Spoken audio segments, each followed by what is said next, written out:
Баршаңызға сәлем достар, каналыма қош келдіңіздер. Пирожки жасайтын боламыз. Жылы сүт пен суымызды құйып, ыдысымызға үстінен біраз қасық дрожжімізді саламыз. Дрожжімізден соң тұзымызды дәміне қарай қосып шығатын боламыз. Жақсылап араластырып алатын боламыз. Жылы болу керек міндетті түрде. Осылай бөлме температурасында еріп тұрған сары майдан 2 ас қасық қосамыз, және біраз қасық майонез қосып жіберсеңіздер өте керемет шығатын болады. Ұнымызды саламыз. Ұнымыздың үстінен қопсытқышымызды салып жіберетін боламыз. Қопсытқыштан бір пакеттегін салсақ жеткілікті болады. Неге дәл осылай жұмсақ етіп қамыр илейтін боламыз. Бұл қамыр өте жұмсақ болу керек.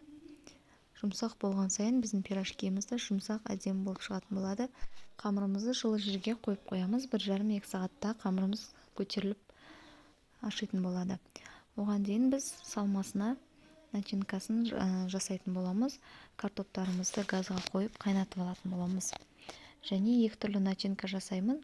Бірін капустадан жасайтын болдым. Капустаны осылай қатты ірі, қатты майда емес, осылай бір көлемде бір келке етіп турап алатын боламыз. Қызып тұрған майымызға пиязымызды салып, пиязымызды шамалы қызарғанша қуырып алып, үстінен капустамызды салатын боламыз. Капустамыз өлгенше қуырып алатын боламыз.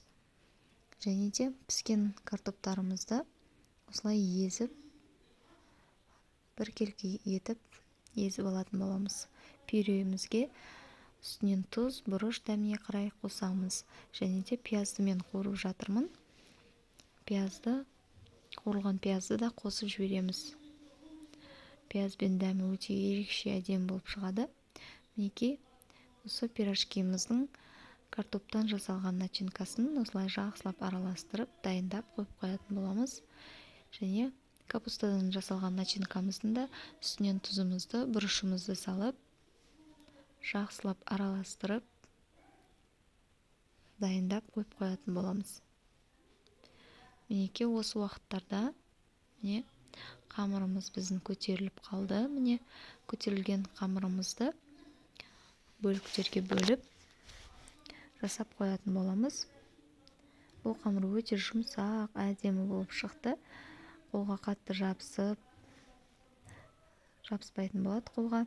Мінекей, дәл осылай қамырларымызды бөліктерге бөліп, кішкентай дөңгелектер жасайтын боламыз. Жақсылап осылай дөңгелектеп қойып қоятын боламыз. Үстін жауып қойсаңыздар да болады.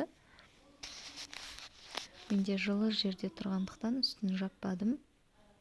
Жақсылап осылай дөңгелектерге бөліп, жайғастырып шығатын боламыз.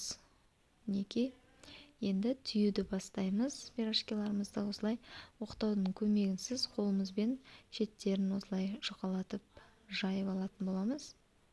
Және үстінен начинкамызды саламыз. Капустадан жасалған начинканы салып, жақсылап бекітіп, ашылып кетпесіндей. Ашылып кетпеу үшін жақсылап мықтап бекітіп, осылай пирожкиларымызды осылай түйіп алатын боламыз. Дәл осы реттілікпен капустадан жасалған начинкамызды осылай түйіп шығатын боламыз. Және де бұл пирожки 2 түрлі начинкамен пісіп жатыр. Капустадан жасалған начинканы мен духовкада пісіріп алатын боламын.